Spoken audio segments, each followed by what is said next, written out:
That because I'm not that. But I'm going to read something to you. And I'm not going to read the first part because it'll tell you exactly who I'm talking about. But it says, this person was talking to someone. And they said, this person said, we don't have black leaders. We just have hustlers. Why? Because they kill all the black leaders. Who do you think was having that conversation? Now, it sounds, I mean, it could be anybody, right?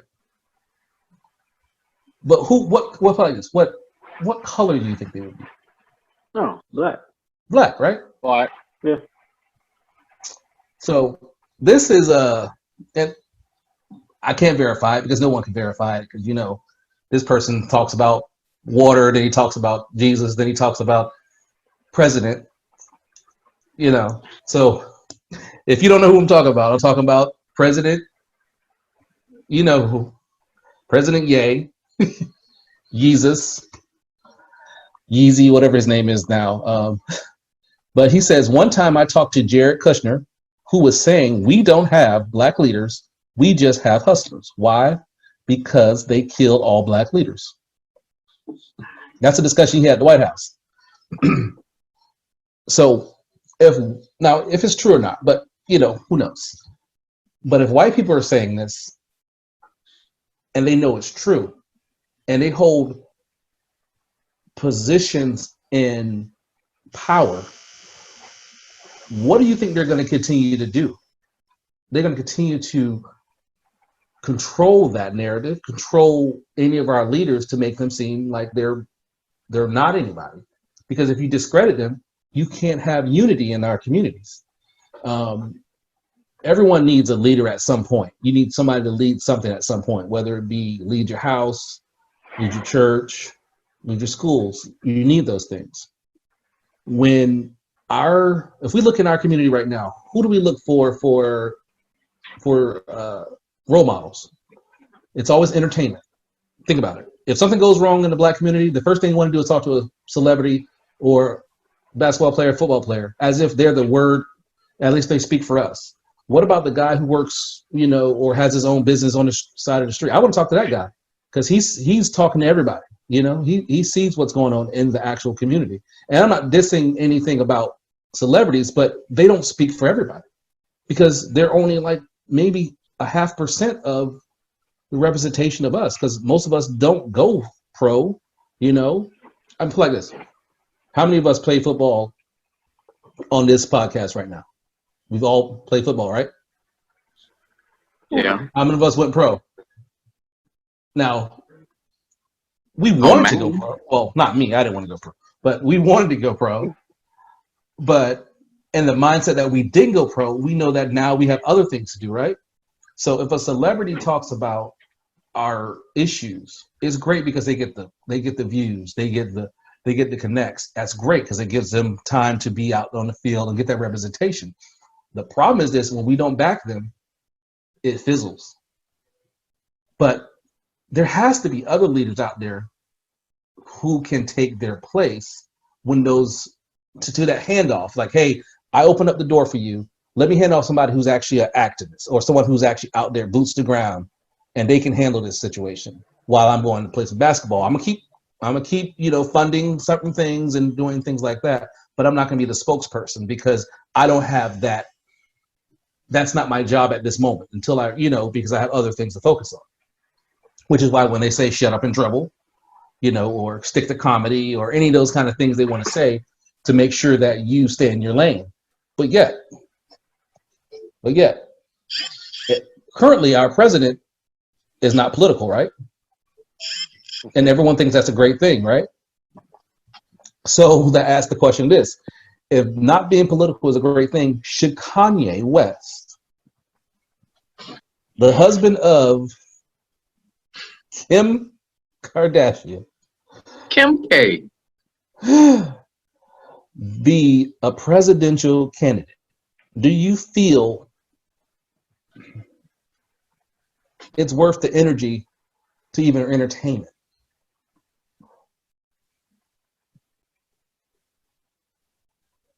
Are you saying like us as Americans entertain it, or like should Yeezy even? Oh, Yeezy, it's Yeezy. He can do whatever he wants to do. Okay. But to entertain it as individuals. No. I mean, to be honest, he lost me when he went to the White House and he started talking to President Trump and was saying that, you know, black people, we accepted slavery, like it was a choice. Like once he said that, he lost me. So I mean, to be honest, it's just I love his album. He needs to stick to music. That's it. I mean, so is that fair? But is that fair? Is that fair to say stick to music? It's fair for me to say that. I feel like it's fair for me to say that because when you come out and you say, well, what are your policies on taxes? Well, I don't know. I ain't do no studying.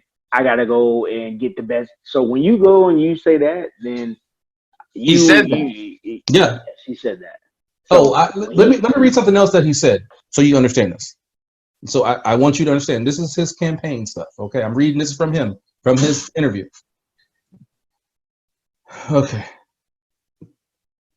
He envisions the White House organizational model based on the secret country of Wakanda in Black Panther. Okay? Great movie, just not for America. Okay. He no longer supports Trump. He's taken off the red hat now. He is okay with what he says, siphoning off black votes from the Democratic nominee. Although that would help Trump, you know what I'm saying? He's saying the black vote is a Democratic. He said the black vote is Democratic as a form of racism and white supremacy. So it is what it is. He says a lot of things that were very touch and go in this interview. And I heard it was like 4 hours. I don't know who had that stamina to do that 4 hours with him, but I'm sure it was a lot more things he said. But his official running party, his political party is, I'll let Dante say it because he likes it. What's the name of his party? Birthday Party. The Birthday Party. So why do you think he's able to run for president? Why do you think he feels like he can? Put it like this. Because pre-Obama, there was no black president. When Obama ran, and he had to be poised. He had to be almost perfect in order to get his candidacy and to get nominated or to get elected and elected again. And although he wasn't perfect, you understand what I'm getting at? It allowed someone who is far from perfect, far from the look of anything presidential or American viewpoint. Well, I'm not gonna say American because that's kind of what he is. To go to the White House the next time. So did Obama create the catalyst for anybody to walk into the door? I mean, is that what I'm saying? And I'm not saying this in the sense of because they elected Obama, anybody can get in there. What I'm saying is this. Is the hatred for Obama that bad that they would elect anyone to make sure that nothing like that goes in there in the office again? And I'm gonna let you marinate on what you think nothing like that is, because this is where my viewpoint is from it. Because his policies weren't the worst policies, you know. Who policy wasn't the worst? Obama? Yeah, I mean he didn't have the worst policies, you know. Nah, he didn't. Keep in mind, He ain't really helped black people that much anyway. So. But was he supposed to? Think of this, and I'm glad you brought that up. This is where I love to hear this. We assumed he was supposed to help black people because he's black. I didn't vote for Obama because he was supposed to help black people. I voted because he finally had an idea that I can have the look of greatness at the highest level in America, and they look like us. So Superman is white, right? He's one of the best heroes. You know, unless you're a Marvel fan, then you got Thor or somebody, or Iron Man, which is not That's really a Fade hero, Man, Superman. which is not even a hero. So anyway, superhero. But anyways, it's beside the point. Obama was our president because it made us give us hope that maybe there is a change, maybe there is a different view in America. But also, what it did was it allowed us to say, if he can do it, I can strive. I know I can strive and actually achieve a higher or a higher greatness than what I'm going at now, because he was able to do it. Now, whether that's true or not, it's either here or there.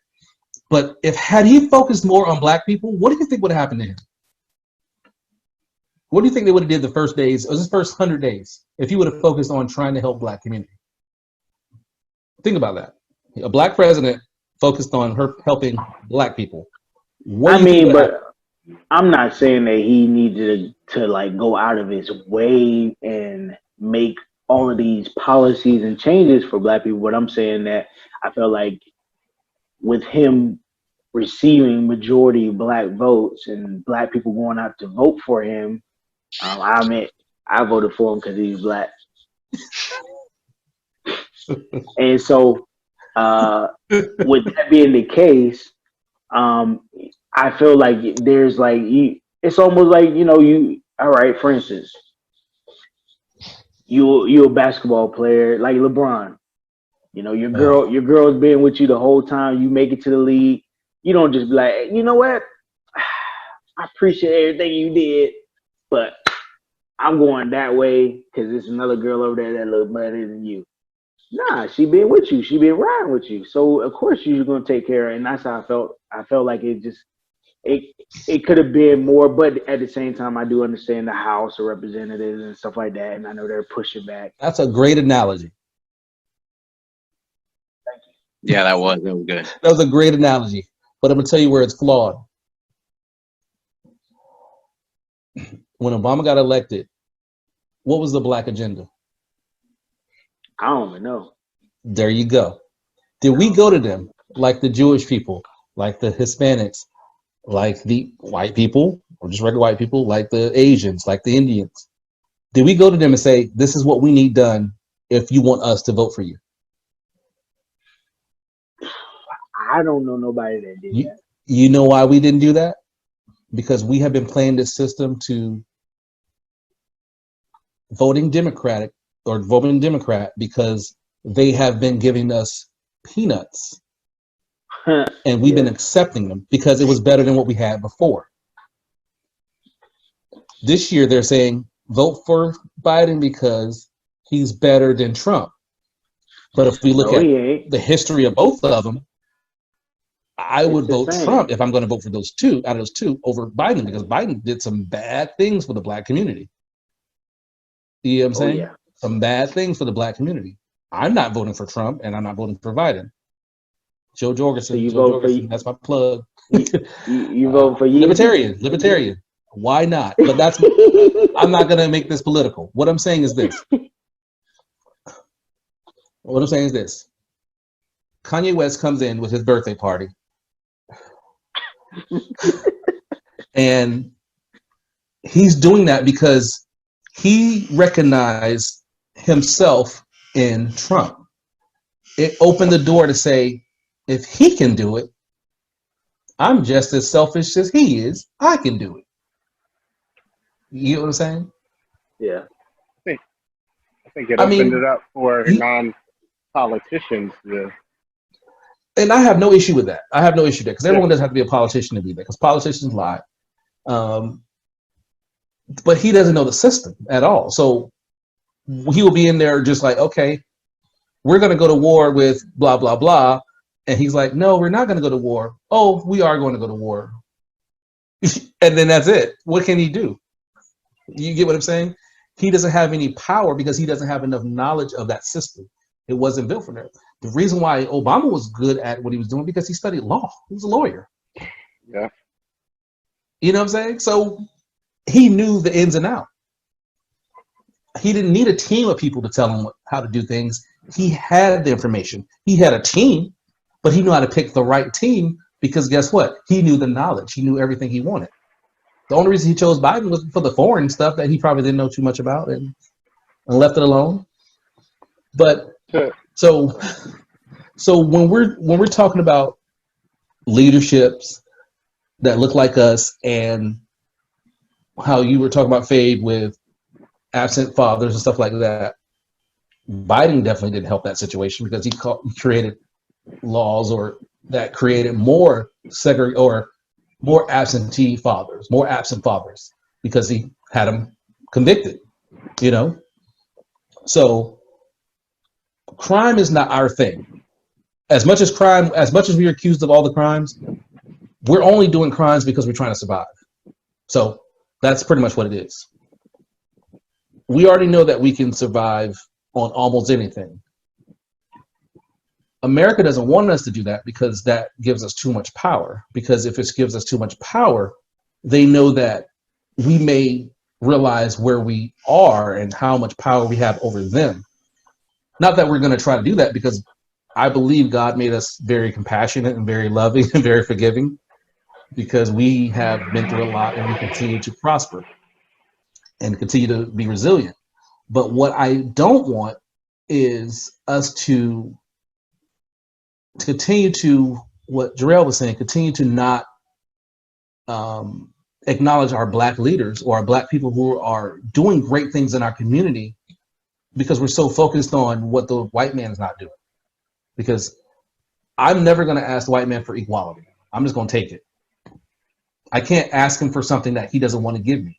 I have to learn how to take it, and not to take it in ways that I know that will affect them the most financially. So when you have someone like Kanye coming up here who has a big financial, background as far as money, he can pull in some votes. Will he pull in enough? No, but he can pull in enough to make people think that next term someone else radically can come in and do it. And it continues, and all of a sudden you get out a sense of what are we doing in America? Are we just letting anybody become president, or are we letting the most popular person become president? You know what I'm saying? Because no one's running on policy this year. If you notice that, no one said anything about any agendas. Everyone said what they want to do, but no one's proven anything that they can do it. Because look at what we're doing now. So that's my 2 cents on that. Yeah. But is the president a president, or is he a puppet to the grand master plan? Well, that's a deeper question that I can't get in. Illuminati ain't gonna come after me for that one. I didn't say it too much. Yeah, that's that's tough. Yeah. Man, Yeezy is he's a very unique dude, and Dante, I guess maybe somewhat to your point, we can't vote for somebody expecting certain things other than what they've talked about. We can hope for, support. We can hope for certain things, but I think I would take somebody who's across the board doing their job, trying to fight for everybody. What I don't want is almost what you said, Dante, is what I don't want. I don't want, as much as I would love it, I think the public reaction if Obama were to come out and do a whole bunch of stuff for Black people would be like, that's exactly why we can't have one of them in there. It's because all they're going to do is try to help their own. Now, again, I'm not saying that there's not things that they can do to help, but that's the perception that's going to come out, is that, oh, that's why we can't have them in there, which I think partly he didn't do it, but I think that's what happened when Trump came out. Trump started talking. People started liking what he was hearing, and he got same thing that happened to Obama, Dante, happened to Trump. People that would not have voted decided to vote because they heard what he was saying. He's a punchline guy, with sometimes not too much substance behind it. But he's a punchline guy that gets the headline that you hear it and you're like, ooh, I like that. But you didn't look behind it. Where I think Obama got a lot of African Americans to vote for him because we wanted to see somebody that was like us. And the same thing for them. They want to see somebody different. Like we just talked about, not having a true politician in office. I work down in Maryland and we have a businessman that's running Maryland. And I think he's doing a phenomenal job. That's why when Trump was running, I kind of thought like maybe it is time to get somebody different in there to see if some things could be different. So that allows your mind to wander when you see somebody like somebody else or like something that you've seen be successful. If I had a businessman that everything he did was gold, if he came and pitched me something, I might be more apt to be like, all right, how much money you need? Yeah. Take it. Long, Yeah. I get my return on investment. Okay. Yeah. So I think that's what happened with Obama. And I think that's what happened. And, as far as Kanye is concerned, I think he has the right to run. I'm not saying that he's educated enough. I'm not saying he's smart enough. I'm not saying he can do it. But at the end of the day, that's his right. And if he feels that he can make America better, I think it's in his best interest to put out what he would do, put out those things. Maybe, hopefully, again, like you said, Brian, I would hope that he would know like Obama knew instead of having to have all these people around you. Like you said, it's good to always have those people, but it's also good for yourself to know. So I think, when you look at the grand scheme of how that all plays out, maybe he does do his education. Maybe he does get to figure out some policies. He's not going to know everything, but some things that can make us better that he feels and that we feel can make us better and get some votes. Because again, I think he's got the Kanye, I think he's got the wife, family, and yeah, you're going to get some young votes, but you got to talk about something else to get the rest of the people. Because there's not everybody that's a hip hop. There's not everybody that's in love with keeping up with the Kardashians. So I think, but that's his right if he feels that he's good enough to put his name in the ring. There's a lot of people in the ring. Think about this though. Oh yeah. The problem is that money talks more than anything. Because my favorite candidate right now doesn't have the big budget. So because she's not in that ring with them. There's no feature on Forbes about her. You understand what I'm saying? So although there should be a feature about her on Forbes because she has a PhD and everything like that, she doesn't have the views, the Instagrams and the TV shows and stuff like that. She works at a college. She's a professor, teaches psychology. She does those things. She's a normal person. And right now, I think we need normalcy in the office more than political or celebrity. We need somebody who has a ground, mindset that's in the ground. Now, I'm not saying it only because I choose her, because I didn't choose her until late in the game. I was not going to vote. My whole thing was hold my vote hostage until I hear somebody address the black agenda. And that's going to, but no one was going to say anything, especially after Biden said, you ain't black if you vote for Trump, which makes no sense, but that's neither here or there. All I'm saying is, I think Kanye is like a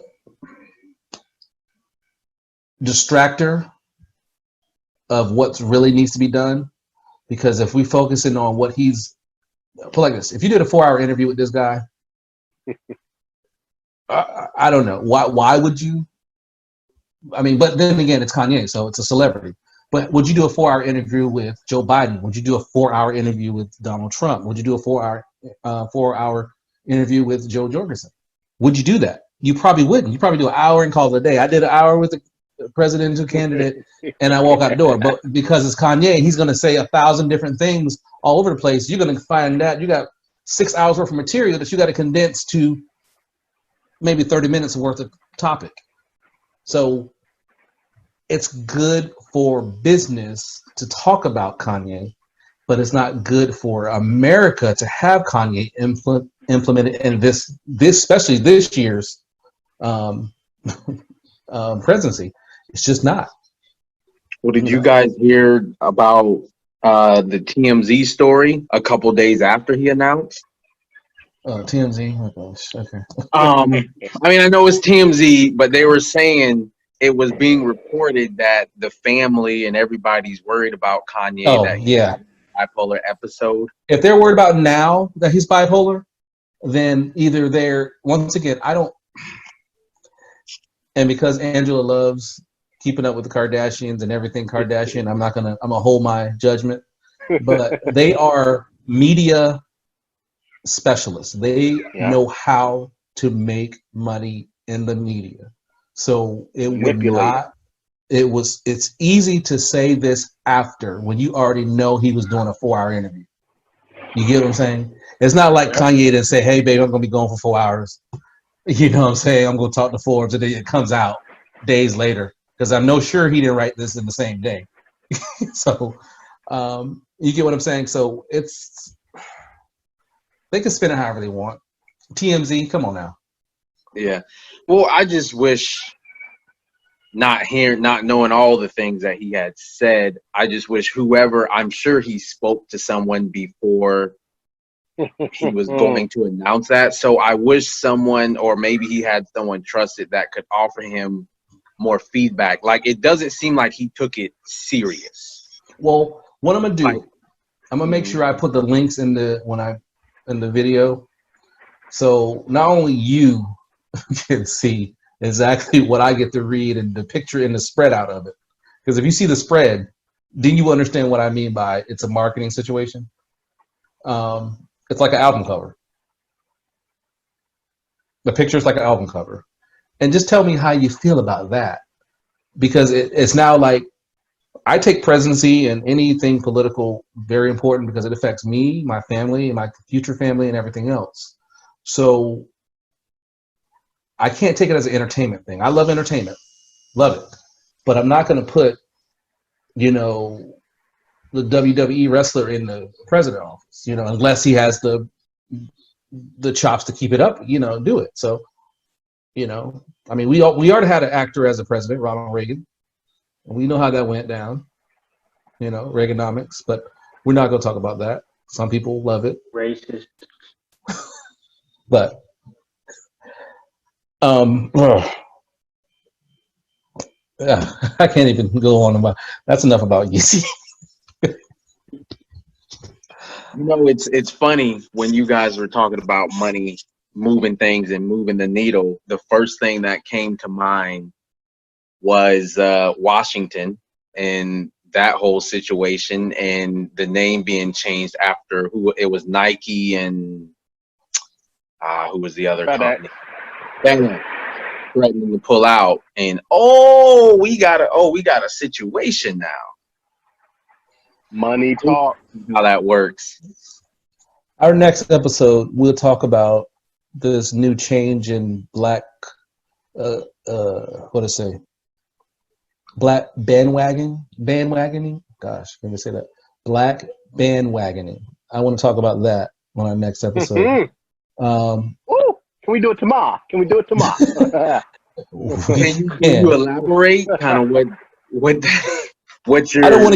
I don't want to give that away because you know what I mean, Jarrell, right?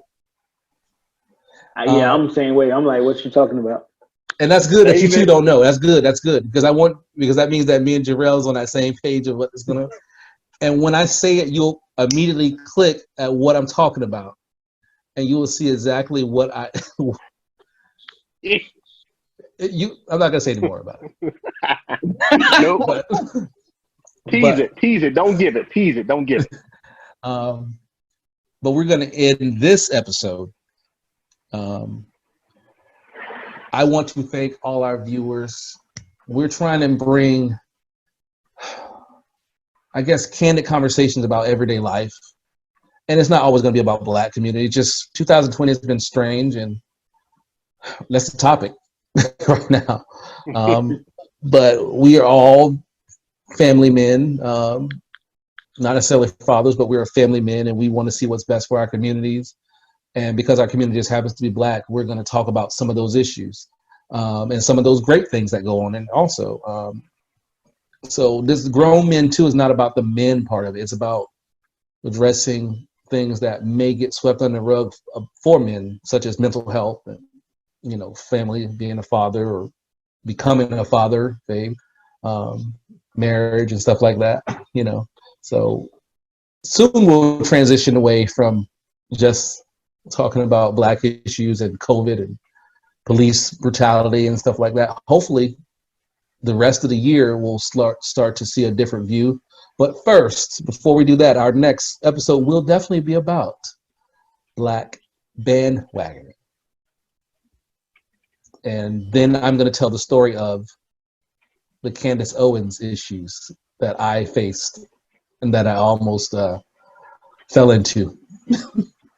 Yo, I can't wait to talk about that. Already. It's gonna cross some barriers with mental health, finances. It's gonna touch a lot of stuff. And being older, and now that I realize where I am now and secure, then yeah, I can see all of it, how it played in the part. But I want to thank you guys for the video, and we will see you guys next time on All right. Grown Men Thanks, 2. y'all, man.